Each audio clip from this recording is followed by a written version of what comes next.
Hello, this is Kenneth Tyler. Let's do some slow BI. In our last video, we experimented with doing control chart calculations in part in SQL Server and in part in measures in Power BI. Today we're going to see how we can take advantage of the resulting calculations in a report. This is the data model we're going to be working with. It comes from the sample database Contoso. We have two fact tables. We have our sales, and we have the view that we constructed in SQL Server, weekly sales by store.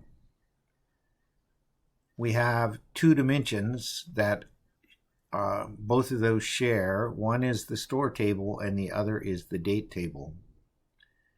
In order to allow our view to hook up to a day, we included a field which was the first day of the week, because this view is an aggregation by week.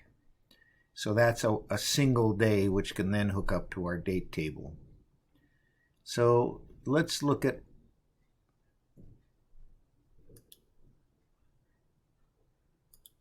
some of the measures we wrote.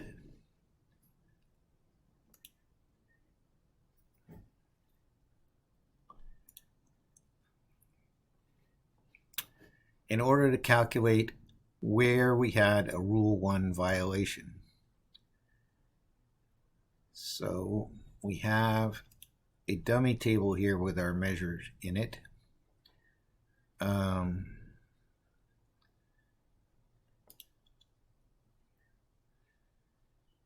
Here is the measure for calculating the upper limit for our XmR chart, which uses the constant 2.66 and multiplies it times the average moving range, and then adds it to the center line, which is the average weekly sales.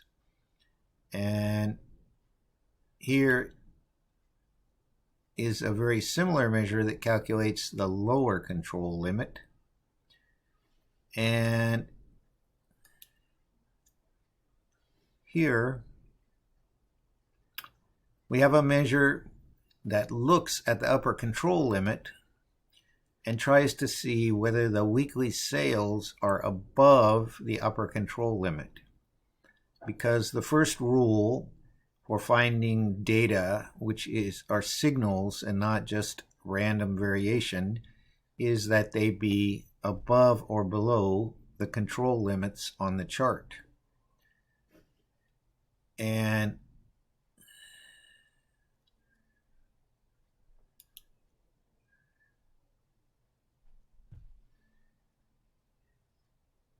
next we have a measure that per store looks at the view of weekly sales and at the individual Rule 1 violations and adds them up to give us a total by store. We use this here in our chart to take the store key from the store table and give us columns that tell whether or not we have a upper limit Rule 1 violation or a lower limit, whether it goes above the upper limit in the control chart or below the lower limit in the control chart.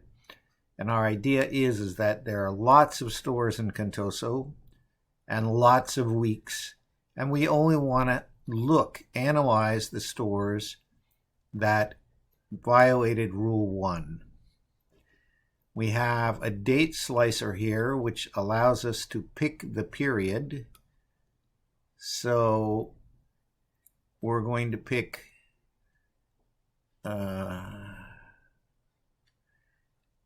this is by week.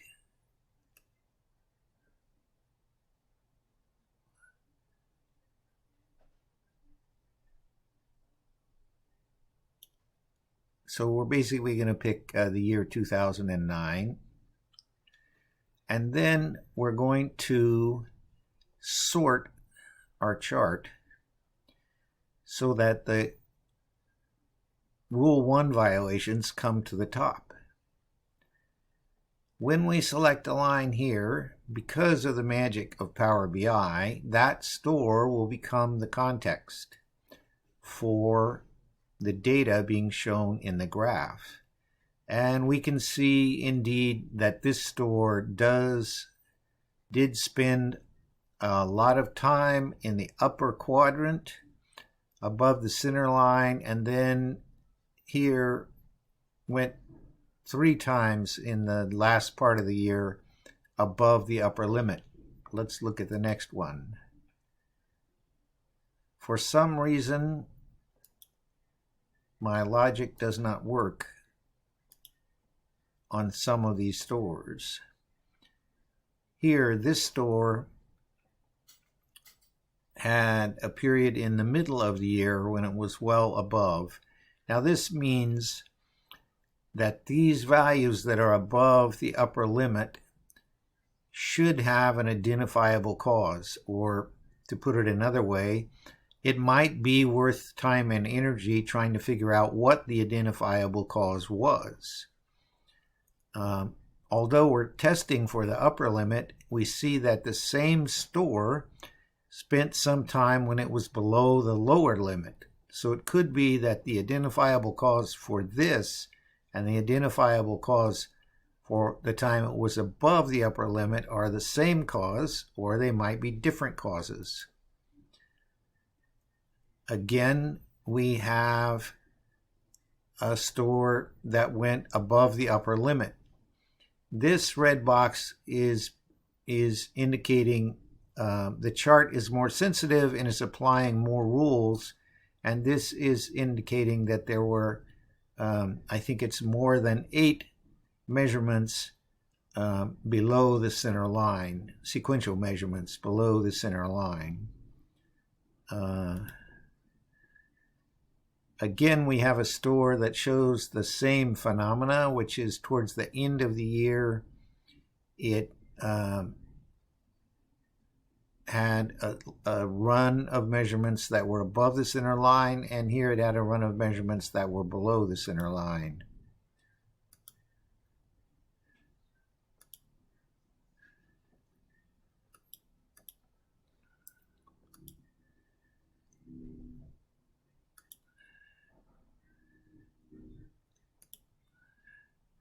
So I'm showing this even though my calculations still need some work, because some of these stores that my calculations in SQL Server and in measures say were above my upper limit do not show up as above the upper limit when the chart is doing the calculations. I don't understand at this point where the difference comes, but I'm still getting the result I wanted, which is that instead of having to analyze the sales results for all the stores for all the weeks, I'm able to look at a certain set of stores that had something happen to their sales that should be worth investigating. So this is the example of doing the calculations of the normal, the center line and the normal upper and lower limits of sales by week, and then using those limits, plotting the sales for each store against those limits, and using those limits to say that the stores that exceeded the limits are worthy of further investigation, further reporting, further attempts to understand just what was happening to cause that variation. Thank you.